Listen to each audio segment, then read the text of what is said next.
Si vous n'avez jamais vu de zélotes dans l'évangile, parce que le véritable zélote, ce n'est pas notre frère Serge. Moi, je suis un premier zélote. Parce que j'ai donné la définition de ces zélotes-là. Nous sommes des hommes qu'on a déjà tués depuis longtemps. Un cadavre qui marche. Bon, que le Seigneur vous bénisse et qu'il bénisse la maison de tout un chacun. Nous allons immédiatement commencer. Alors, je vous prie d'abord de supporter que nous puissions d'abord essayer de comprendre qu'est-ce que c'est la toison. Selon les livres de Job, chapitre 31, le verset 20, le frère Job dit ceci: sans que ses reins m'aient béni, sans qu'il ait été réchauffé par la toison de mes agneaux. Donc nous comprenons que lorsque la Bible parle de la toison, la Bible est en train de parler des poils de l'agneau, ou les poils des brebis, ou les poils des animaux. C'est très important. Donc la toison de laine se comprend comme étant la peau de l'animal, laquelle peau de l'animal est donc couverte de poils. Hein, comme vous le savez, la laine, donc la laine est ainsi considérée comme étant le vêtement de l'animal. C'est important de préciser cela. C'est avec la laine que des fois on fait les manteaux, hein, qu'on fait les vêtements que nous portons. Hein, donc, c'est tiré de la peau de l'animal. Donc, ainsi, nous comprenons que la peau de l'animal, hein, c'est ce que nous appelons la laine. Donc, c'est un habit en laine. Ceci est très important. Alors, maintenant, il faudrait que, par la même occasion, que nous soyons à même de comprendre ce qui s'est passé au commencement, c'est-à-dire au 5e jour de la création, lorsque Dieu crée les animaux. Ici, je suis en train de parler des animaux des champs, hein, donc je ne parle pas des animaux aquatiques. Lorsque Dieu crée les animaux de champ, donc l'Éternel a fait qu'il y ait des animaux qui ont des habits faits, hein, donc en lin. Quand je dis les habits faits en lin, je voudrais simplement dire que la peau de l'animal, cette peau-là, est donc constituée de ce qu'on appelle la laine. C'est très important. Donc, l'animal est habillé par la peau de laine. Ainsi, nous définissons également l'habit en laine. C'est que le Seigneur a fait lorsque Adam a péché. Souvenez-vous que lorsque Adam pêche, Adam va constater qu'il est nu. Hein, lui et sa femme finiront par découvrir qu'ils sont nus. Et la Bible atteste que lorsque le Seigneur s'est mis à la recherche de l'homme, en posant la question, Adam, où es-tu? Ok, remarquez que Dieu n'a pas posé la question de savoir, Adam, où êtes-vous? Hein, Dieu a considéré que c'est l'homme qui était responsable de ce qui était arrivé. Alors, il fallait que l'homme puisse rendre des comptes auprès de Dieu. Alors, Dieu constate que l'homme qui avait péché s'est fait des habits en feuilles du figuier. Hein? Donc, la Bible dit que lorsque Adam et Ève ont péché, ils se sont fait des habits en forme de ceinture pour se couvrir la hanche. Et en cela, ils ont cru qu'en se couvrant la hanche, ils pouvaient cacher leur nudité. Ah, j'ai compris que Adam avait compris que pour cacher la nudité, il faut que l'habit que nous allons faire que cet habit-là soit mis à la hanche. Alors que naturellement, si c'était une question de cacher la nudité, ils auraient seulement pris les feuilles de figuier et ils se seraient fait des vêtements pour se couvrir. Mais j'aime la précision de la manière dont l'écriture atteste de ces vêtements-là. Ok? Parce que les feuilles du figuier, c'est un vêtement. Là, c'est très important. C'est un vêtement. Mais c'est un vêtement que l'homme a voulu porter après avoir péché. Ok? Que la paix de Dieu soit avec vous. Mais Dieu, quand il arrive, il dit non. Puisque tu as péché, tu ne peux pas porter les vêtements en feuilles de figuier. Et il lui fit un vêtement, ou il leur fit un vêtement en peau d'animal. Ok? En d'autres termes, il leur fit un vêtement en laine. Ok? Cette précision est détaillée. Cet habit en peau de laine se trouve être différent de l'habit en peau ou en feuille du figuier. Ce que j'ai dit là est très important parce que je vais préciser beaucoup de choses dans ma marche. Mais je préfère d'abord que vous reteniez ce que j'ai dit. Donc, le vêtement que la femme porte, ces vêtements-là, le vêtement que l'homme porte, ces vêtements-là, quand ils se sont fait eux-mêmes ces vêtements-là, ils l'ont fait en fait du figuier, mais ils l'ont porté à la ceinture. Ok? Alors, touchons quelques 2-3 écritures pour expliquer ce que je vais dire tantôt là. Voilà, que les seigneurs vous bénissent. Nous prenons le livre de Genèse dans son chapitre 3, le verset 7. L'écriture dit, les yeux de l'un et de l'autre s'ouvrirent. Ils connurent qu'ils étaient nus, ayant cousu des feuilles de figuier, ils s'en firent des ceintures. Il est important, frère, de comprendre que la nudité de l'homme, après qu'il ait péché, cette nudité de l'homme se comprend comme étant l'absence de la ceinture. Ok? Laissez-moi répéter ça calmement. La nudité de l'homme, je suis vraiment dans les domaines prophétiques. Ici, ça prend beaucoup de l'intelligence dans la Bible pour comprendre ce que j'ai dit. La nudité de l'homme lorsqu'il a péché ne consistait pas par le fait qu'il a manqué les vêtements. Je vais l'expliquer clairement. La nudité de l'homme, ce n'est pas le fait qu'il a manqué une chemise, un pantalon, un sous-vêtement, un cinglet ou une chaussette. Ok? Parce que généralement, selon les communs des mortels, lorsque l'on dit que tu es nu ou que vous êtes nu, cela présuppose que vous êtes complètement nu, c'est-à-dire vous n'avez pas les habits ni au-dessus ni en dessous. Ça, c'est la compréhension des hommes. Ok?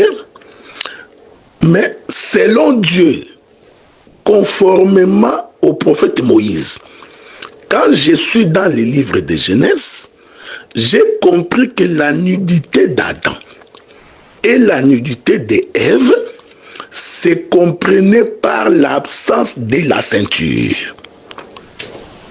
Voilà pourquoi, dès qu'ils ont constaté qu'ils sont nus, pour couvrir leur nudité, ils sont allés se faire des ceintures à base de feuilles du figuier.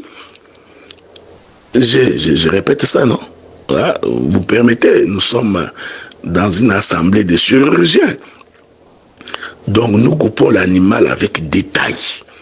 avec précision. C'est très important. Adam nous a fait comprendre que être nu, selon Moïse, c'est manquer la ceinture. On est ensemble, non? Je suis en train de définir la toison de laine, les vêtements en laine. Parce que il faudrait que l'homme soit nu pour qu'il soit revêtu. Voilà pourquoi Adam, après qu'il ait péché, lui et sa femme, ils ont compris que nous sommes devenus nus parce qu'il nous manquait la ceinture. En d'autres termes, ils ont perdu la ceinture lorsqu'ils ont péché. Ah, que la paix de Dieu soit avec nous. En d'autres termes, chaque fois que nous péchons, spirituellement, nous perdons la ceinture. C'est ainsi que Adam ayant compris cela, il est allé se faire sa propre ceinture. Je suis en train de le répéter calmement parce que dans ma démarche, j'essaie d'expliquer que lorsque Adam et Ève ont péché et que Dieu leur fit des vêtements en peau d'animal, ces vêtements-là, c'était toute une ceinture. Parce qu'il n'y a que la ceinture qui peut couvrir la nudité. On est ensemble, non? Hein? Donc ici, je ne vous demande pas de réfléchir. Hein? Il ne faut pas faire beaucoup de réflexions. Parce que la parole de Dieu, ce n'est pas raisonner. Ok? Comme j'ai toujours l'habitude de dire, nous vivons des moments de la performance dans la connexion avec le Saint-Esprit.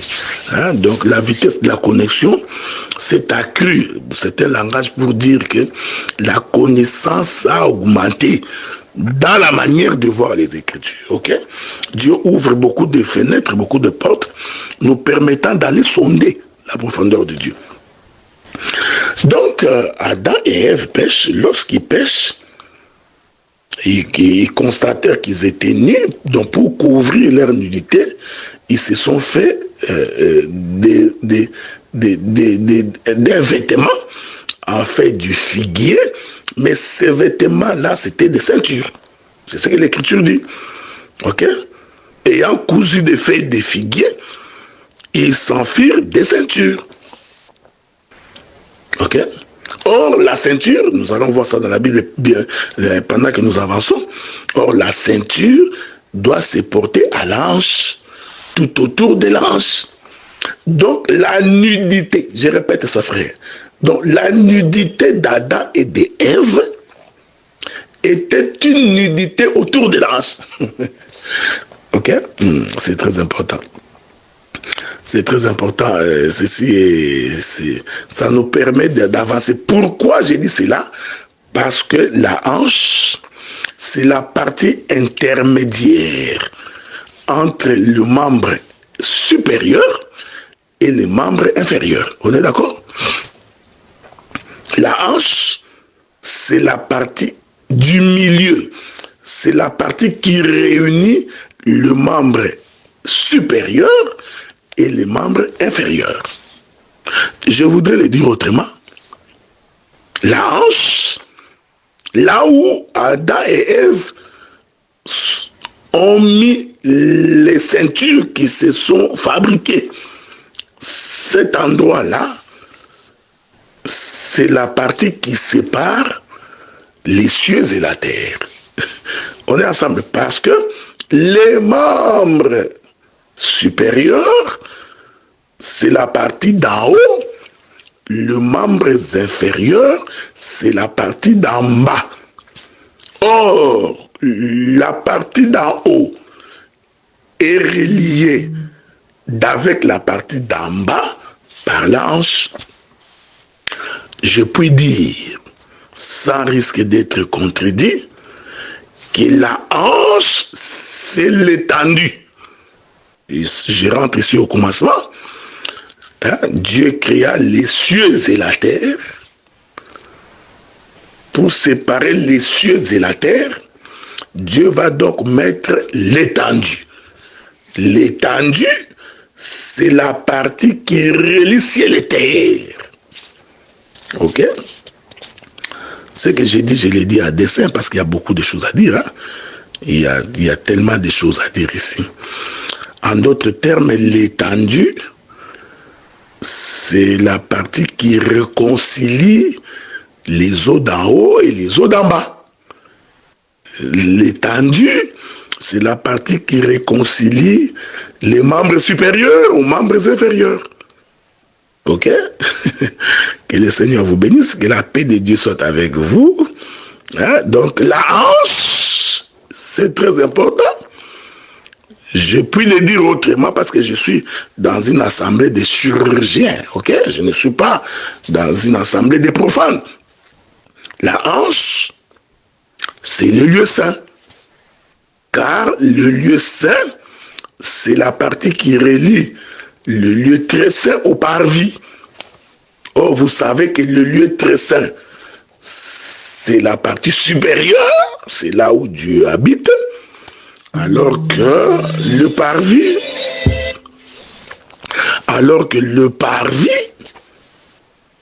c'est la partie inférieure.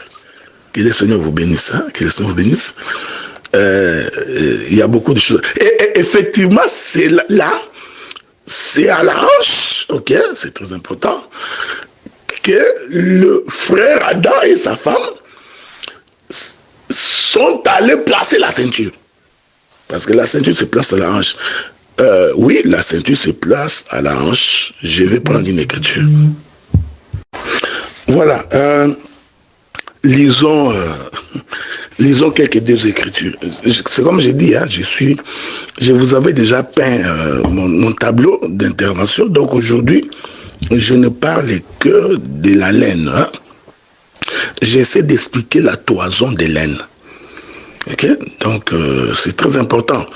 Donc ce que j'ai dit sur la ceinture, j'en viens pour expliquer la toison des laines. J'ai toujours dit que nous ne faisons pas une concordance des versets bibliques. Hein? Donc l'interprétation n'est pas une concordance des mots. Hein? Puisque tu as vu laine ici, tu vas courir laine partout, tu penses que tu vas expliquer de la même manière. Hein? Donc quand un ministre de Dieu parle, un vrai ministre de Dieu, il ne doit pas être vu du peuple. Le peuple ne peut pas voir comment il est en train de venir. Ok? Parce qu'aujourd'hui, il y a des frères qui sont capables de savoir, tellement qu'on a répété l'enseignement de la même manière plusieurs fois. Alors, il y a des frères et des sœurs qui sont devenus spécialistes, qui savent qu'après avoir touché ce verset, il touchera celui-là, après il va aller toucher l'autre verset. Donc, tu es déjà localisé par les GPS. Alors nous faisons en sorte que les radars ne nous localisent pas. Vous nous verrez tout simplement apparaître au-devant de vous et vous bénirez le nom du Seigneur parce que nous sommes en train de sonder les profondeurs de Dieu. On entend le bruit du vent, on entend, mais on a des difficultés pour localiser de quelle manière il viendra. Je voudrais dire à quelqu'un, ne te pose pas la question comment ça va arriver. Ça arrivera. Ok, comme Marie avait dit, comment est-ce possible, moi qui n'ai point connu d'homme, que je puisse tomber enceinte? Là, je lui dis, sois calme, l'ombre du Tout-Puissant te couvrira. Et du coup, tu seras étonné, tu es enceinte. Que le Seigneur vous bénisse. Je prends Job chapitre 38, verset 3. Saint terrain comme un vaillant homme, je t'interrogerai et tu m'instruiras. Ah, donc ici, Job nous confirme que la ceinture donne l'instruction. On est ensemble, non? C'est très important. Donc, c'est lui qui sait, serein, celui-là a la capacité d'instruire. Ça, c'est ce que Dieu dit à Job. Il dit, c'est un terrain, en d'autres termes, porte une ceinture pour que tu sois capable de répondre aux questions. Ok? Pour que tu sois capable de répondre à mes préoccupations. Cela veut dire, en d'autres termes, la ceinture que l'on met à la hanche doit être capable d'apporter la réponse aux questions difficiles. Donc, la ceinture doit être capable d'instruire. En d'autres termes, la ceinture qu'on met à la hanche, c'est tout un prédicateur. C'est tout un enseignant. On est ensemble? Que le Seigneur vous bénisse. Je rentre donc visiter Adam. Adam qui prend la ceinture des feuilles du figuier et il les met, il la porte tout autour des hanches.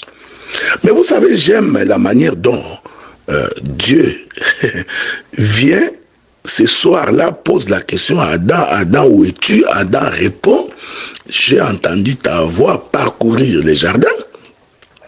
Alors je me suis enfui parce que je suis nu. Non, non, non, non, il se pose un sérieux problème.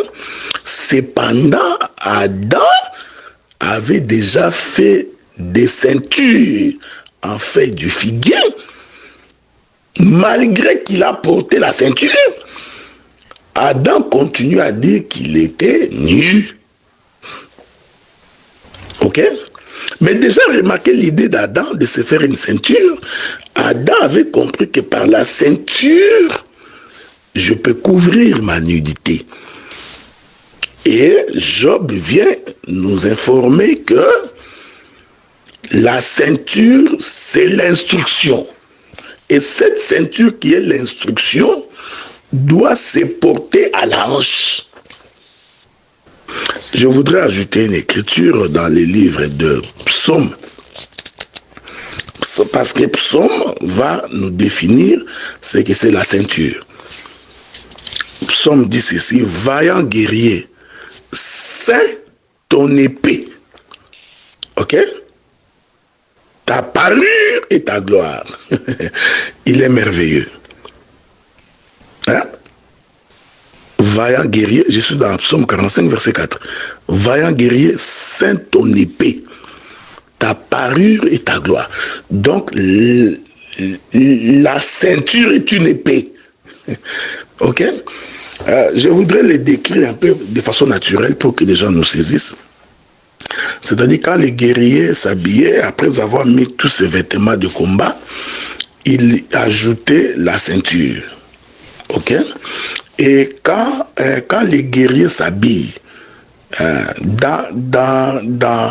dans ces vêtements de combat, la ceinture est la dernière chose que les guerriers portent. Parce qu'il peut s'habiller, porter ses armures, mais tant qu'il n'a pas encore mis la ceinture, les guerriers ne peuvent pas aller au combat. Est-ce qu'on est ensemble? C'est très important. Donc la ceinture est la dernière chose que un combattant, un guerrier, porte après avoir tout porté. Et Psaume va nous préciser que c'est sur la ceinture-là, ça je suis de façon naturelle, que le guerrier va venir placer son épée. Donc son épée est donc placée à la ceinture. Or, le frère Pierre nous donne l'information selon laquelle que en réalité l'épée, c'est la parole. En d'autres termes, c'est l'épée qui est la gloire, c'est l'épée qui est la parure. Souvenez-vous, hein? Lorsque Adam pêche, ayant perdu la gloire de Dieu, il découvrait qu'il était nu. Perdre la gloire ici, c'est justement perdre la parole. En d'autres termes, perdre l'épée. Ouais, vous remarquez cela. Mais cette épée-là, selon le livre des psaumes, donc selon David, cette épée-là est placée à la hanche. Ici, l'épée est considérée comme étant la ceinture. On est ensemble, non? C'est très important. C'est pourquoi quand le guerrier va, le combattant ou le guerrier va au combat, donc il doit retirer son épée placée à sa hanche, là où se trouve sa ceinture. Je voudrais le dire autrement, c'est-à-dire que l'épée se trouve à l'intérieur de la ceinture. Ainsi, la ceinture devient comme l'habitation de l'épée. Hein? Donc, la ceinture, c'est la maison de l'épée. C'est la ceinture qui cache l'épée. C'est la ceinture qui garde l'épée. Donc, pour remporter, l'épée doit sortir de la ceinture. Que la paix de Dieu soit avec vous. Ainsi, Adam avait compris qu'il venait de perdre sa ceinture lorsqu'il a péché. Voilà pourquoi il s'est fait une ceinture de feuilles de figuier. Que le Seigneur vous bénisse. Croyant récupérer la ceinture qu'il avait perdue. Mais lorsque Dieu arrive, l'homme déclare par lui-même, malgré ses ports de cette ceinture en feuilles de figuier, en réalité, il était toujours nu. Ici, je ne voudrais pas entrer dans pourquoi l'effet du figuier, ok? Parce que ce n'est pas l'objet de mon intervention. L'objet de mon intervention, c'est d'aller vous amener à comprendre que lorsque Dieu fit la peau de l'animal à Adam et à Ève, qu'il les fit porter, en fait, Dieu les avait fait porter ces vêtements-là à la hanche. Comme une ceinture. Voyez-vous? Parce que c'était ça la bonne ceinture. Ok? Nous allons maintenant ajouter notre écriture. Voilà, bien-aimé ministre de la parole. Je voudrais ajouter deux autres écritures parce que je suis calme parce qu'il y a beaucoup d'éléments à aborder. Hein? C'est pourquoi il faut me suivre très très bien pour comprendre la manière dont nous présentons les choses. Ok? Je prends d'abord Genèse chapitre 3 verset 21. C'est un verset que tout le monde connaît. L'Éternel Dieu fit à Adam et à sa femme des habits de peau et il les en revêtit. Ok? Je vais ajouter Proverbe chapitre 27 verset 26. Les agneaux sont pour te vêtir et les boucs pour payer le champ. Examinons maintenant les Écritures. L'homme Adam, lorsqu'il a péché, il a compris que la nudité est liée à la ceinture. Je vais le dire autrement. La nudité est liée à la hanche. J'ai expliqué ce que c'est la hanche selon la Bible. Ok? Donc d'abord, je l'ai expliqué naturellement que la hanche, c'est la partie du milieu. Ici, les anatomistes ne peuvent pas nous contredire. C'est la hanche qui relie la partie supérieure à la partie inférieure. Voyez-vous? Et c'est autour de la hanche que l'on trouve les reins, lesquels reins constituent l'appareil régulateur du métabolisme de l'homme. Ok? Donc c'est à partir des reins qu'il y a nettoyage, qu'il y a maintenant répartition des différentes ressources, des vitamines.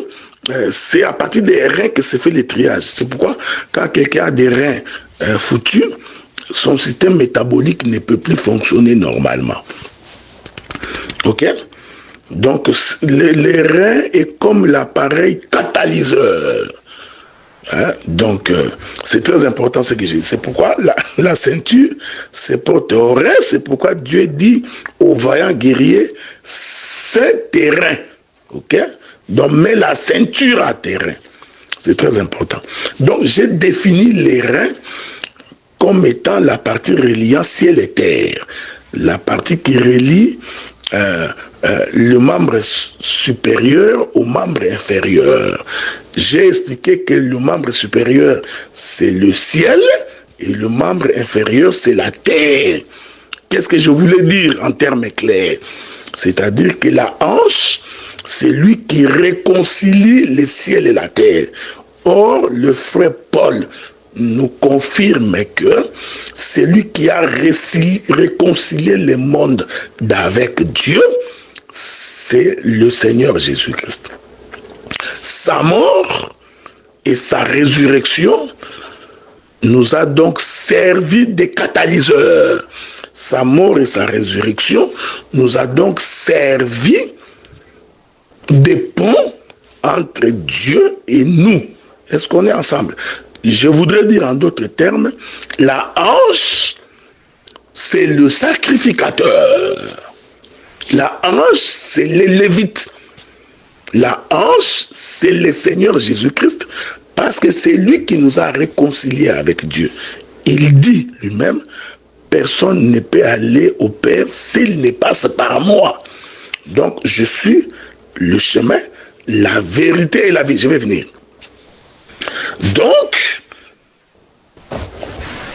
Adam, en se faisant les vêtements en fait du figuier, et en mettant ces vêtements-là à la hanche comme ceinture, Adam prophétisait déjà sur ce que serait la vérité. Sauf que la vérité d'Adam, après avoir péché, c'était l'effet du figuier. Voilà pourquoi quand Dieu vient et a constaté que l'homme a porté les mauvais vêtements, je précise que ces vêtements-là étaient une ceinture. Alors l'Écriture dit maintenant dans Genèse chapitre 3 verset 21 que Dieu leur fit les vêtements en peau d'animal. En peau d'animal, bien entendu.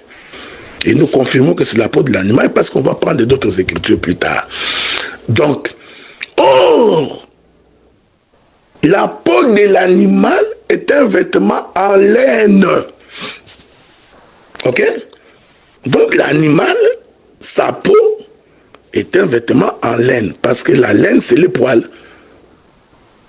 C'est pourquoi quand nous parlons de la tondaison des brebis, de la tondaison d'un troupeau, nous sommes en train de parler de la laine qu'on est en train d'arracher à l'animal. On est ensemble, non? Donc ici, nous comprenons que quand Dieu vient, puisque l'homme devait sortir, Dieu devait le chasser, Dieu lui a fait maintenant l'habit en peau de l'animal. En d'autres termes, Dieu lui a donné les vêtements en laine. C'est très important. Et je voudrais dire, ces vêtements-là en laine, l'homme l'avait aussi porté comme une ceinture. Il est merveilleux. Ok? Voilà, j'aime ça. Donc, c'était une ceinture. Ok? Ici, je ne fais pas les cours de sexologie. Ok? Il ne faut pas aller imaginer une nudité physique pour aller faire un raisonnement. Non, tu vois, il avait mis ça, Dieu avait mis ça à la hanche pour que ça descende un peu, pour couvrir ses parties génitales. En tout cas, allez prendre l'écriture de Lévitique peut-être pour expliquer ça. Ok? Mais ici, dans Genèse, ne fais pas un raccordement frauduleux. Je refuse que tu fasses un raccordement frauduleux. Il ne faut pas faire un raisonnement. J'ai dit, les vêtements là, que Dieu a fait porter à Adam et à Ève, c'était la peau de l'animal. Et cette peau de l'animal est en laine. Et cette peau-là a été portée comme une ceinture. On est ensemble, non? Bon. Ne vous en faites pas, j'ai des écritures, je vais les avancer plus tard. C'est pourquoi vous allez remarquer que lorsque le Seigneur Jésus-Christ, il vient pour se faire baptiser. Ceci est très important.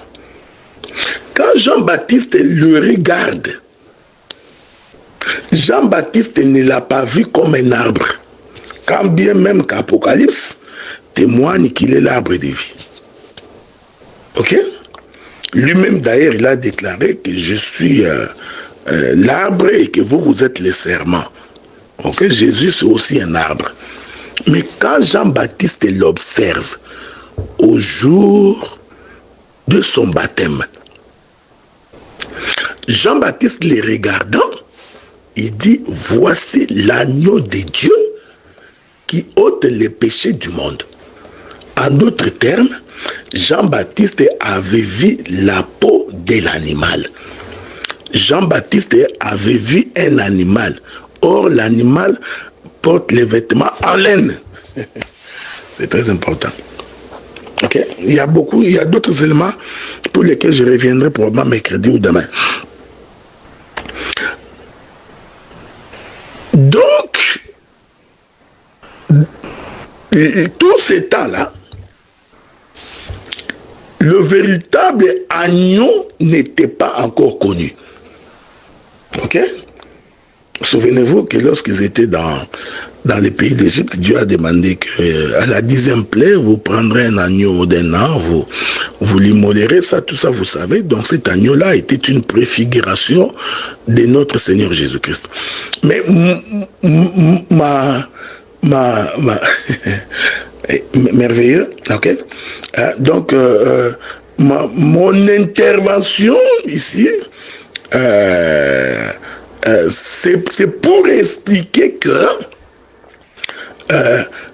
quand Jésus vient se faire baptiser, en réalité, quand Jean-Baptiste l'a regardé, Jean-Baptiste a vu les vêtements en laine. Il a vu la peau de l'animal en laine. Ceci est merveilleux. Ok? Et quand il est baptisé, donc, c'était une présentation de quelqu'un habillé en peau de... Souvenez-vous que notre texte de base, n'oubliez pas, je n'ai pas oublié ça. Souvenez-vous que notre texte de base, c'est que Gédéon demande à Dieu des choses. La première chose, il demande que la toison en laine, cette toison en laine, c'est tout un animal. Il dit que la toison en laine puisse conserver la rosée. Ok? Ça, c'est la première chose. Dans la deuxième demande, il demande à ce que la toison en laine puisse dégager la rosée. Parce que dans la première demande, il dit que la toison conserve la rosée et que la terre soit sèche. Dans la deuxième question, préoccupation, il demande à ce que la toison se vide de l'eau afin que la terre soit mouillée. Ok? Ainsi, nous comprenons, je ne voudrais pas anticiper, je voudrais que vous reteniez cela parce que nous allons revenir après. Donc, quand Jésus venait se faire baptiser, c'est Jésus-là, c'est toute une toison en laine. Parce que la toison en laine, or la laine, c'est la peau de l'animal. Donc, la toison en laine, c'est le vêtement de l'animal. Ok? Donc, quand Gédéon parle de la toison en laine, il est en train de voir un homme habillé en peau de l'animal. Est-ce que vous comprenez ça? C'est ainsi que l'écriture va maintenant venir nous aider pour préciser que lorsque nous parlons de la hanche, là où la ceinture doit être portée, que j'ai identifié comme étant la hanche, la ceinture, la hanche comme étant les lieux où l'épée doit être placée, selon le livre des psaumes. Ceins-toi de ton épée. Donc l'épée est devenue une ceinture. N'oubliez pas que cette ceinture-là qui est l'épée doit avoir la capacité de relier les ciels et la terre. C'est pourquoi il est placé à la hanche. On est ensemble, non? Et le frère Pierre va confirmer que l'épée, c'est la parole. David dit que cette épée-là, c'est toute une parure. C'est toute la gloire. Donc, ce qui fait la beauté, parce que la parure, c'est la beauté. Ce qui fait la beauté d'un combattant, c'est son épée. En d'autres termes, ce qui fait ta beauté, c'est ton épée. Or, l'épée ici, le frère Pierre l'explique comme étant la parole. Cela veut dire ce que nous mettons à la ceinture, en réalité, c'est la parole. C'est pourquoi Dieu dit à Job, Ceins-toi, je te poserai des questions et tu m'instruiras. Ah, donc, tout instructeur, c'est quelqu'un qui porte avec lui une ceinture. Laquelle ceinture lui permet de relier ciel et terre. C'est-à-dire que la terre trouve des réponses apportées par le ciel. Parce qu'on est ensemble, non? Donc, les ministres de la parole doivent être capables d'avoir la ceinture. Pour être capable d'instruire lorsque les questions sont posées. Ajoutons deux ou trois autres éléments pour expliquer toujours le vêtement en laine ou la toison en laine. La laine, qu'est-ce que c'est? Donc, je voudrais le dire autrement. En fait, lorsque nous parlons de la peau de l'animal, lorsque nous parlons de la laine, nous sommes en train de parler de la dispensation où le Seigneur quitte le ciel et rentre dans le monde. Je voudrais le dire autrement. Quand Dieu quitte l'éternité, quand il quitte là où il était et qu'il décide d'entrer dans le monde, en réalité, il porte les vêtements en laine. Qu'est-ce qui me le confirme? C'est Hébreu. C'est Hébreu qui me confirme ça. Hébreu dit ceci. Cette précision des livres des Hébreux est très importante. Je vais y revenir avec lecture à l'appui. Les livres des Hébreux disent ceci. Tu n'as voulu ni sacrifice, ni holocauste. On est d'accord? Quand l'auteur des livres des Hébreux, quand l'écriture dit que Dieu n'a pas voulu ni sacrifice, ni holocauste, il faut lire tous les livres des Hébreux, vous verrez que il fait allusion au sacrifice des animaux. Ok? Et je vous avais dit que les animaux de sacrifice pour l'Holocauste étaient des animaux velus, des animaux qui avaient des poils. En d'autres termes, c'était des animaux portant les vêtements en peau de laine. On est ensemble, non? Voilà pourquoi tu m'as fait un corps. Faites attention, faites attention, faites attention. Parce qu'il est la fin de la loi, donc tu n'as voulu ni sacrifice ni holocauste, tu m'as fait un corps, voici je viens. Faites attention. Quand la Bible dit que Dieu, Jésus dit que Dieu, tu m'as fait un corps, le corps dont il est question là, c'est le corps du sacrifice. Et ce corps de sacrifice, pour être conforme à la loi, ces corps-là devaient porter les vêtements en laine. Voilà pourquoi, quand il est né, le Seigneur naîtra dans une bergerie. Or, dans la bergerie, on y trouve les animaux en peau de laine. Ok? On est ensemble, non? Dans une bergerie, on ne peut pas trouver les oiseaux. On trouve dans la bergerie les animaux de sacrifice. Demain, je reviendrai. Parce que la question n'est pas seulement la peau en laine. Non. C'est pourquoi je crois, au cours de l'une de mes interventions, j'avais dit qu'ils ne peuvent monter sur l'autel des sacrifices que les herbivores. Ok? Quand je parle des animaux, les herbivores montent sur l'autel des sacrifices. Ceci est très important parce que je reviendrai là-bas probablement dans les 2 jours qui suivront.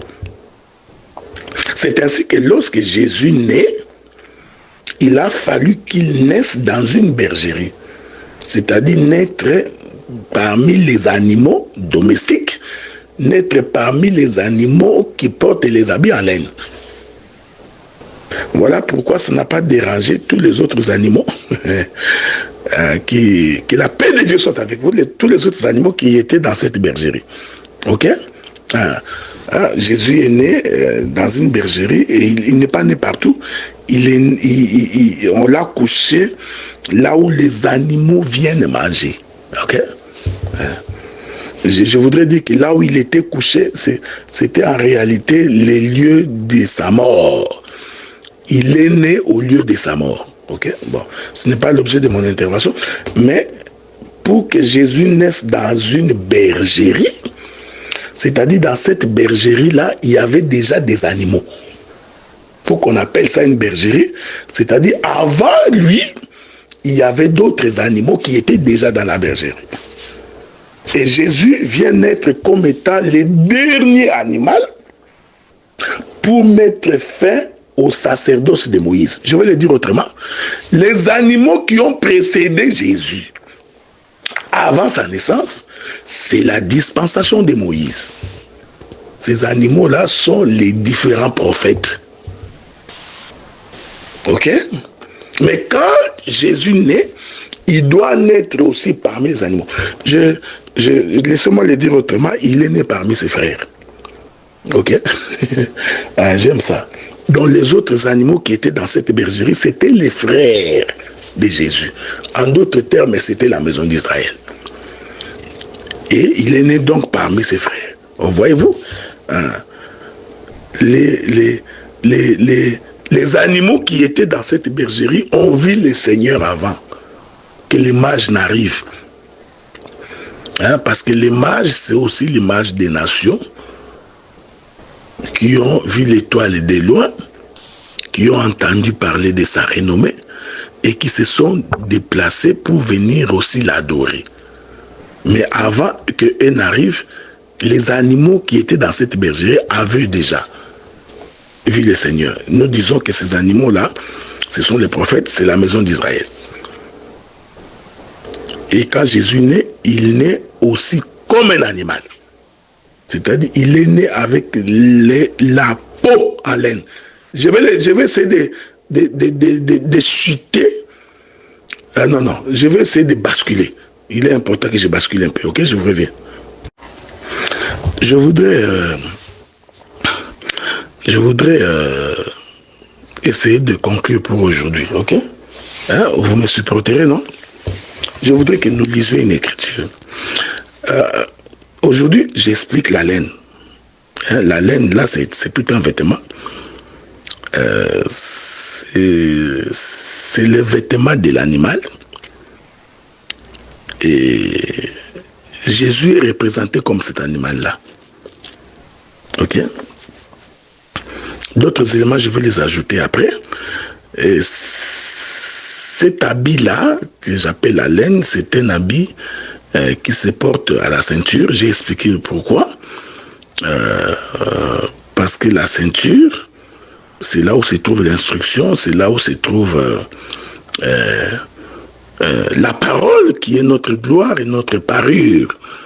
C'est pourquoi le frère Paul dit, ayez à vos reins pour ceinture la vérité. On est ensemble, non? Voilà. C'est pourquoi j'ai dit, il faut sortir de la conception selon laquelle le vêtement en peau de l'animal, c'est un vêtement que Dieu leur avait donné pour se couvrir tout le corps. Ok? Donc, il faut enlever cette conception-là.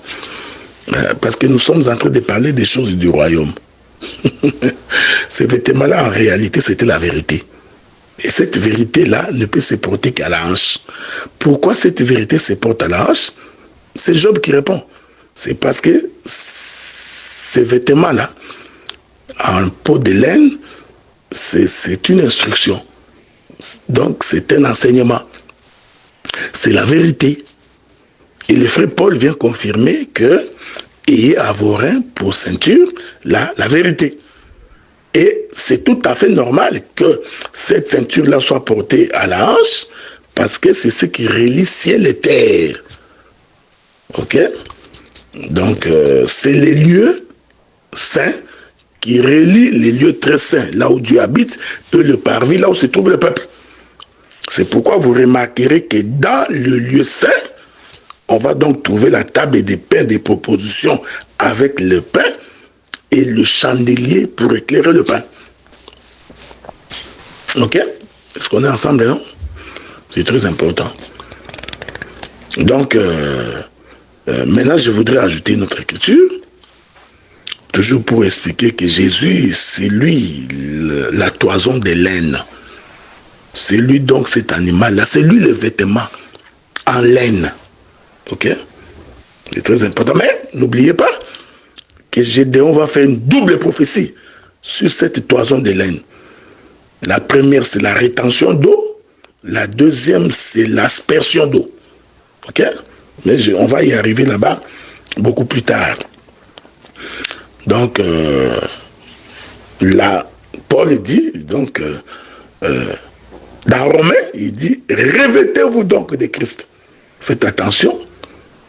Ici, l'homme, ici, ces vêtements-là, ce n'est pas comme ta chemise, ton pantalon, ou ta robe ou ta jupe. Ça, c'est mal comprendre l'écriture. Ces vêtements-là, dont Paul dit, revêtez-vous donc de Christ, Paul parle de la ceinture. Laquelle ceinture est une vérité. C'est pourquoi il dit, vous connaîtrez la vérité vous affranchira. Voilà. Alors, je vais finir là, bientôt. Le jour où Jésus naît, je suis dans le livre de Luc chapitre 2, le verset 12. Il est écrit, et voici à quel signe vous reconnaîtrez, et voici à quel signe vous les reconnaîtrez.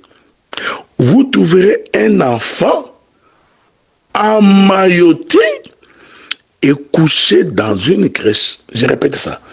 Vous trouverez un enfant emmailloté et couché. C'est ici que je vais conclure mon intervention. Deux éléments prophétiques à retenir ici. Le premier élément, que cet enfant-là est emmailloté. C'est-à-dire, on l'a revêtu. Hein? Ce sont des à cette époque-là, c'est comme des bandelettes, hein, comme des morceaux de tissu. Voilà, voilà. C'est la toison, hein, dont l'enfant est emmailloté. L'enfant est emballé, je vais le dire. Il est merveilleux. L'enfant est emballé. Je voudrais dire que cet habit-là que Marie et Joseph se sont servis pour que Jésus soit emmailloté, cet habit-là, c'est la toison en laine. C'est ce qui faisait la reconnaissance d'un animal. Est-ce qu'on est ensemble, non? Mais une fois emmailloté, l'enfant doit être couché. Il doit être couché où? Dans une crèche. La crèche, c'est l'endroit où viennent manger les animaux. Ok? Ça, ce sont des choses que nous allons développer demain. Donc, l'enfant emmailloté, c'est très important. J'expliquerai ça dans mes prochaines interventions. Cet enfant-là qui est emmailloté, c'est ça l'eau retenue dans la toison de laine. Mais l'enfant couché, c'est la toison de laine qui asperge l'eau. Nous allons y revenir. Ici, l'habit en laine, ce sont ces tissus que Joseph et Marie ont utilisés pour emmailloter l'enfant. Ok? Emballer. Voilà. Donc l'enfant est à l'intérieur, mais dehors, nous avons ces tissus que Marie et Joseph se sont servis pour qu'ils soient enroulés. Et ces tissus-là, nous disons que c'est la toison de laine parce que c'est la peau de l'animal. C'est comme ça qu'il est reconnu comme étant un animal. Est-ce qu'on est ensemble? Je vais donc finir par une petite illustration. Un jour, le frère Pierre était en train de pêcher toute la nuit. Il pêche. Jusqu'au matin, il n'attrape aucun poisson. Le Seigneur leur apparaît le matin. Je n'entre pas dans beaucoup de détails. Il ordonne à ce que Pierre puisse obéir à sa parole. Pierre va faire une grande pêche et il va constater qu'il était en face du Seigneur. Est-ce que nous pouvons lire cela? Regardez. Examinons donc cette écriture pour conclure. Jean chapitre 21, verset 7. Alors les disciples que Jésus aimait dit à Pierre. Donc c'est Jean qui avait dit à Pierre. Parce que l'écriture atteste que les disciples que Jésus aimait, c'était Jean. Alors les disciples que Jésus aimait dit à Pierre, c'est le Seigneur. Simon Pierre, dès qu'il eut entendu que c'était le Seigneur, mit son vêtement et sa ceinture, car il était nu, et il se jeta dans la mer. Nous allons donc conclure par un examen de ces textes. Ici, Pierre a pêché toute la nuit et ils n'ont attrapé aucun poisson. Pourquoi Pierre avait-il pêché toute la nuit sans attraper un poisson? Parce que Pierre n'avait ni vêtements ni ceinture. Il était nu. Or, comme vous le savez, la pêche, c'est la prédication. Dieu a dit à Pierre, je ferai de toi un pêcheur d'hommes. Ici, le Seigneur va identifier la mer comme étant le monde, les poissons comme étant les hommes, et les pêcheurs comme étant les prédicateurs, notamment le frère Pierre. Mais il s'est fait que Pierre a pêché toute la nuit, mais il n'a pas attrapé pas un seul poisson. Pourquoi? Parce qu'il était sans vêtements et il était nu. Faites attention.